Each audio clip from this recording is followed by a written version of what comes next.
Hello mga kalingap, good morning po, this is Kuya Jens and welcome back po sa aking YouTube channel. Sa mga bago lang po sa aking YouTube channel, huwag niyo pong kalimutan mag-subscribe and pa-click po ng bell button para lagi po kayo updated sa ating mga bago upload na video. At syempre po, huwag pa rin kalimutan suportahan ang ama ng Kalingap, Kuya Val Santos Matubang, Ate Edna Vlogs, Kalingap Rob, Jack at sa buong family Matubang, sa ating mga kasamahan sa K-Boys, Kalingap Partners, Kalingap Reactors, lahat po ng Love Team, Kalingap Angels at Beneficiary, suportahan po natin lahat mga Kalingap. So ngayon po mga Kalingap, nandito po tayo ngayon sa lupa po nila Papa Joms and Carla. So pinapuntahan po sa akin ni Carla yung lupa niya para po i-check, inspeksyonin po kung kasi pinakita na po sa atin ni Carla yung design. Nalaman po ni Carla na engineer po yung kapatid ko, civil engineer.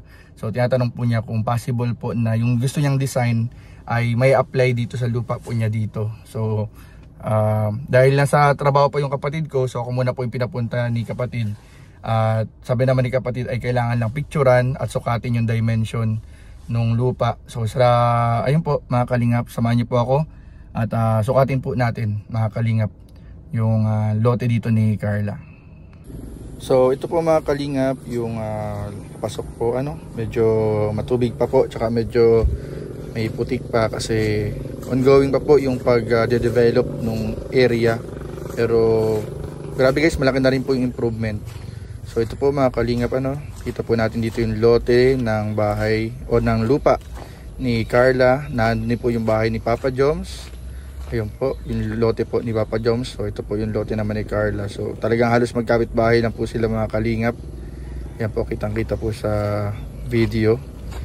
So ito po yung susukatan po natin dito. Tingnan po natin dito kung gaano yung dimension both side.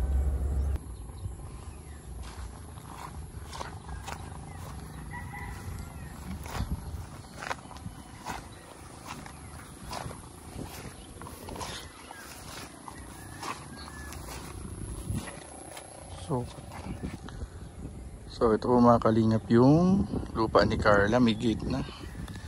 So susukatin ko po mga Kalingap gamit yung ating estimate na akdang kung ano po yung dimension niya para makita po nung engineer na gagawa kung kakayanin po yung design na gusto ni Carla. So 100 square meter po ito, pero titingnan po natin kung paano yung pagkakahati niya. So estimatein po natin 1, 2, 3, 4, 5, 6, 7, 8, 9, 10. So halos 10 po. Tapos dito sa kabilang side 1, 2, 3, 4, 5, 6, 7, 8, 9, 10. So parang 10 by 10 po pala yung cut nitong lupa. Ito po yung kay Papa Joms na lote. So magkapit bahay lang po sila. So 10 by 10 pala siya. 10 by 10 yung hati. So nung nakaraan, in-update ni Carla na may bakod na. So ngayon may gate na siya. Ang ganda ng gate. Maganda po yung gate mga Kalingap. Yan po. May gate na. So 10 by 10 siya ang hati niya. Okay Papa Joms. So ito po. Dito nakaharap sa ano ba to? North, sa north nakaharap. Kung di ako nagkakamali, sa north nakaharap yung gate.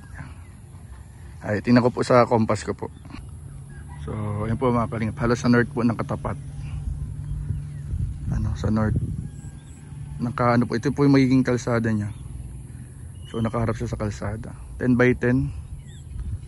10 by 10. Tapos yung sukat ng gate. Sukat po ng gate ay 1, 2, 3 meters. 3 meters po yung gate, yung lapad. Maganda po yung gate, ganda na pagkagawa. Ayan po. Ayan lang po guys, pinukat muna po natin para malaman po natin kung kakayanin ng design na gusto ni Carla. Kasi po ay balak kong paggawa ni Carla ng design sa isang engineer na kakilala po natin.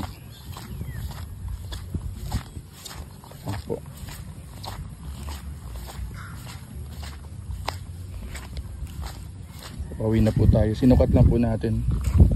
10 by 10 po pala siya. So ayun po mga kalingap, at galing na po tayo sa lupa nila Carla at ni Papa Joms. Nakita ko rin yung kay Papa Joms na lote. At grabe po, ang ganda na po dito mga kalingap. Isa sa mga napansin ko po dito mga kalingap ay meron na pong proper or accessible na po siya sa sasakyan. Nakakapasok na po ang sasakyan, unlike po dati. Wala pa pong tulay. Ngayon po may tulay na. So ayun po, may tulay na po mga kalingap po. May tulay na, maganda na.